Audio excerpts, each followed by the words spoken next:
messieurs, bonjour, j'espère que vous avez la pêche et que la vie très bien. Aujourd'hui, nous allons palabrer et débattre sur Beef, acharné en français. J'aime bien Beef, en beau et en lait. Mais avant tout de suite, mon gars, tout de go, lâche-moi un commentaire sur la meilleure série de 2023 que tu as vue, parce que les séries s'enchaînent, et j'ai l'impression que toutes les séries que tu vois, que tu kiffes plus ou moins, effacent la précédente, parce qu'il y a trop de contenu, mon gars. Il y a des centaines de séries qui sortent à l'année, et c'est impossible à suivre. Et là, je te dis, j'en ai vu une trentaine depuis janvier, et à chaque fois, en fait, j'oublie ce que j'ai vu. Parce que dès que je kiffe une série comme celle-là, parce que tu sais que j'ai kiffé, sinon j'en parlerai pas, et bah ça efface. Par exemple, Copenhagen Cowboy que j'ai kiffé. Pour moi, c'était vraiment tout en haut des charts. C'est The Chewing King qui était juste en dessous. Mais je sais pas, j'ai vu cette série, j'ai fait que la mater pendant une semaine, j'ai pensé qu'à ça, et j'ai oublié ce que j'ai vu avant. Donc, lâche-moi un petit commentaire sur ce que tu as découvert, pas une série ongoing, une série que tu as découvert en 2023 que tu as kiffé. Là, tout de suite, là. Allez, c'est parti, tu écris. Revenons sur Acharné. Franchement, au départ, j'y allais pas en toute confiance. L'affiche était vraiment cool. Deux acteurs que j'apprécie. Mais ça fait longtemps que Netflix ne m'a pas convaincu sur une série. Et là, j'y allais à reculons. Mais par contre,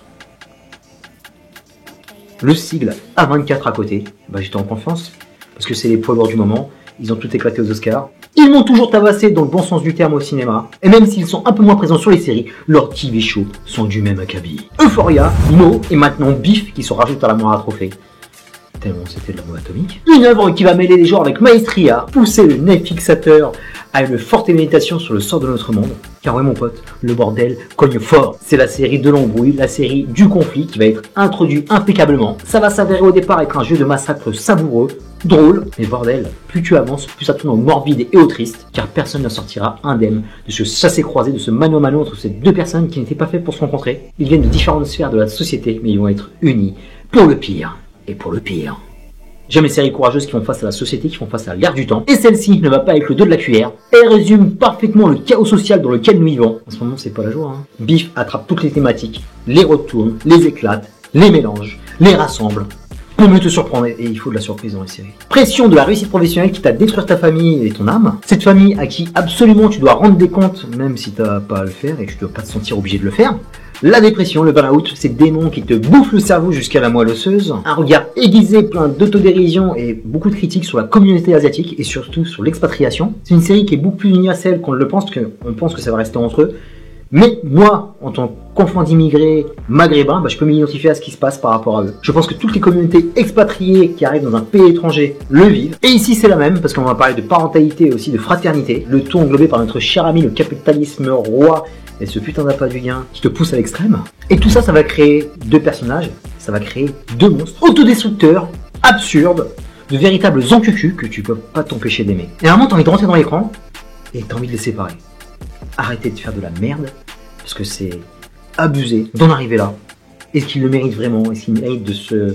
Est-ce qu'il y en a un qui doit prendre l'avantage sur l'autre? Parce qu'en fait, tu les comprends, tu les détestes, et tu peux expliquer aussi leur comportement. Pourquoi ils en arrivent là? Parce que c'est hyper bien construit. On arrive à sonder leur âme, on arrive aussi avec des flashbacks à comprendre leur passé. Et je pense que sur le fond, c'est deux bonnes personnes qui se sont perdues en route. Même si des fois, surtout le personnage de Stephen Young, t'as envie de le prendre, l'attraper, lui tirer les cheveux, lui mettre des baguettes, parce que... Qu'est-ce qu'il fait de la merde, le gars? Une série qui a une vision en 360, avec une réalisation parfaite, hein. C'est du A24, mon pote. Ils savent poser une caméra, ils savent te faire une belle photo. Il y a de la fulgurance, il y a des plans qui sont vraiment splendides. Il y a des scènes, tu t'y attends pas, c'est tellement fucked up. Et cet épisode 9, moi j'ai trop kiffé. C'est pas le final que j'ai kiffé, c'est le final est génial. Un final qui me fait beaucoup penser à ce film qui a gagné les Oscars. Everything, Everywhere, All at Once. Mais l'épisode 9, c'est un chef-d'œuvre. Vraiment, c'est un chef-d'œuvre. Il y a une colorimétrie, il y a une rythmique, il y a du comique de situation, il y a de la violence. Il y a tout ce que j'aime dans un petit épisode à classer dans les meilleurs épisodes de la saison. Distribution, d'abord ce duo, Stephen Young qu'on connaissait de The Walking Dead. Ici, complètement à contre-poids par rapport à son personnage de Glenn, mais je l'avais vu dans d'autres films, des films indépendants, des petits films d'horreur. Sur Minari, un petit film indépendant aussi sur de l'immigration coréenne. Le mec est multicasquette. Je pense que c'est avec John Burtall, un des mecs qui a su mener sa barque après le succès de The Walking Dead pour faire 1 milliard de choses. Exercer son métier d'acteur avec brio. Aller sur des chemins, si je peux m'exprimer ainsi, un peu exotiques.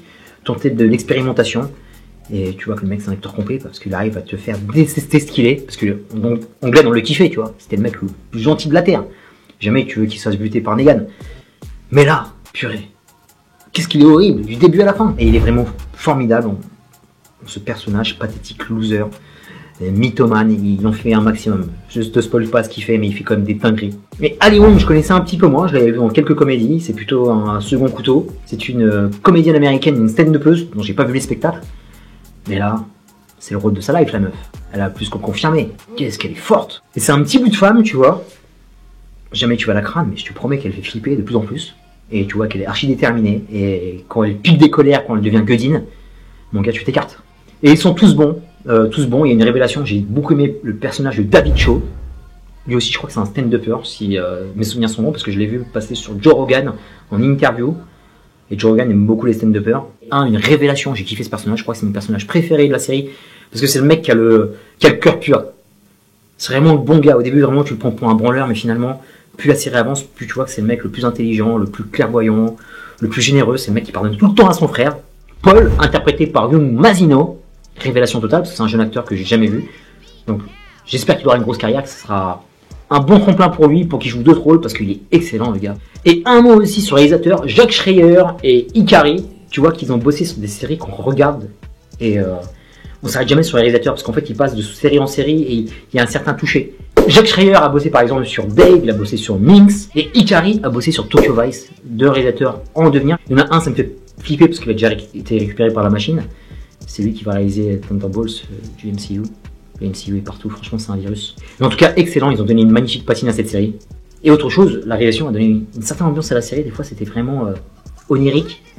Il y avait de la folie totale à l'écran. Et il y avait un véritable parfum sexuel.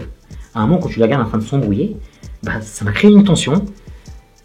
Et Ali Wong, que je respecte beaucoup en tant que femme, devient de plus en plus désirable au fur et à mesure que la série avance. Et 2023, les du ménage à trois, t'as envie de les prendre dans tes bras et faire amour avec eux pour qu'ils se calment. Bref, Acharné, c'est de la bombe, je te le conseille.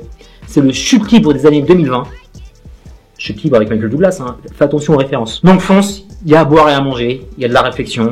Je pense que tu peux kiffer, tu peux te droguer avec, c'est une série vraiment qui est venue dans mes veines. Plus la série avançait, plus j'étais accro. J'espère que ça va te faire le même effet.